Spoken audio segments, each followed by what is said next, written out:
ចិញ្ចឹមកូនត្រីគឺជានិមិត្តរូបដ៏មានសំណាងបំផុតនៅក្បួនហុងស៊ុយយើងទៅដឹងអំពីការចិញ្ចឹមកូនត្រីបែបណាទើបអាចធ្វើឲ្យត្រូវជាមួយនឹងហុងស៊ុយត្រូវជាមួយនឹងមនុស្សគ្រប់ធាតុជាការរស់នៅបច្ចុប្បន្នដើម្បីបង្កើននូវភាពសុខដុមរមនានៅក្នុងគេហដ្ឋានប្រជាជនដែលមានជំនឿលើក្បួនហុងស៊ុយរមែងចិញ្ចឹមកូនត្រី7ពណ៌ឬត្រីពណ៌ផ្សេងៗមិនដែលអាក់ខានដោយសារតែកូនត្រីទាំងនោះបានភ្ជាប់ទំនាក់ទំនងជាមួយនឹងធម្មជាតិនិងជាប្រផ្នូលល្អនិងត្រូវទៅគ្រប់ធាតុតែម្ដងជាពិសេសគឺធាតុទាំង5ពីដើមមកត្រីគឺជានិមិត្តរូបនៃភាពសម្បូរបែបនៅអាស៊ីបូព៌ាយើងនេះត្រីនិងអង្ករគឺជាអាហារចម្បងសម្រាប់វប្បធម៌អាស៊ីនិងជាធាតុដ៏សំខាន់នៃសេដ្ឋកិច្ចផងដែរ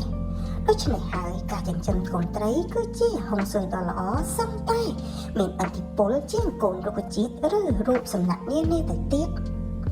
ជំនឿជនជាតិចិនកូនត្រីនឹងទឹកផ្សារភ្ជាប់ជាមួយនឹងលំហូរថាមពលទ្រព្យសម្បត្តិនិងឱកាសការងារមិនចេះរីងស្ងួតកូនត្រីចិញ្ចឹមទាំងនោះមិនថានៅក្នុងស្រះតូចក្បែរគេហដ្ឋានឬក៏ដាក់ក្នុងទូកញ្ចក់នោះទេគឺសុទ្ធសឹងតែផ្ដល់នូវភាពរុងរឿងបង្កើននូវថាមពលវិជ្ជមានលើអាជីពព្រមទាំងផ្ដល់នូវសុភមង្គលក្នុងក្រុមគ្រួសារទៀតផងការចិញ្ចឹមកូនត្រី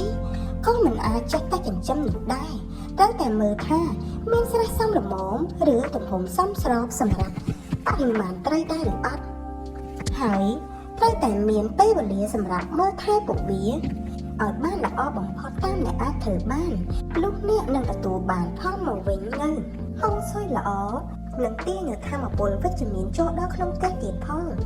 តែផ្ទុយទៅវិញប្រសិនបើអ្នកមានត្រីឈឺឬកន្លែងចិញ្ចឹមត្រីរបស់អ្នកមានភាពធំទូលាយខ្លាំងពេករហូតដល់គ្មានកូនត្រីហែច្បាត់ឆ្វែងនោះគឺជាផលមិនល្អទៅវិញខាងក្រោមនេះគឺជាចំនួនត្រីតាមក្បួនហុងស៊ុយតែយើងគួរចិញ្ចឹមត្រីចំនួនប៉ុន្មានហើយវាមានអត្ថន័យយ៉ាងណាដំបូងនោះគឺប្រសិនបើយើងចិញ្ចឹមកូនត្រីចំនួន1គូវាគឺជានិមិត្តសញ្ញានៃសេចក្តីស្នេហាសេចក្តីផ្អែមល្ហែមសេចក្តីស្រឡាញ់ប្រកបដោយសុភមង្គល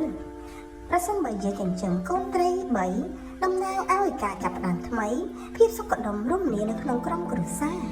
ប្រសិនបើយើងចិញ្ចឹមកូនត្រីចំនួន5តំណាងឲ្យធាតុទាំង5នោះគឺមានធាតុដីធាតុភ្លើងធាតុទឹកធាតុឈើនិងធាតុដែកបើយើងចិញ្ចឹមកូនត្រីចំនួន9ឬក៏លើសពីនេះគឺតំណាងឲ្យភាពសំណាងបំផុតនៅក្នុងក្បួនហុងស៊ុយ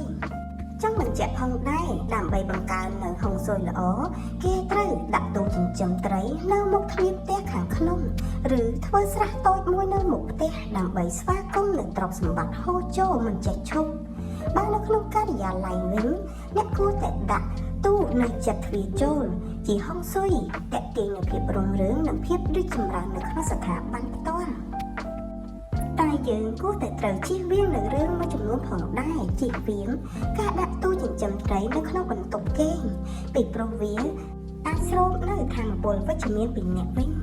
ចំណុចទី2មិនត្រូវឲ្យអាងត្រីឬក៏ស្រះចិញ្ចឹមត្រីរបស់យើងធំខ្លាំងនោះទេ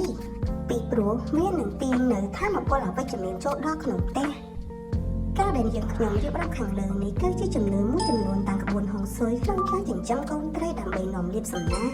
លោកអ្នកទាំងអស់គ្នាអាចធ្វើការអនុវត្តតាមនិងត្រេះរិះពិចារណាទៅតាមការគូសូមអរគុណសម្រាប់ការចូលចិត្តនៅវីដេអូរបស់យើងខ្ញុំ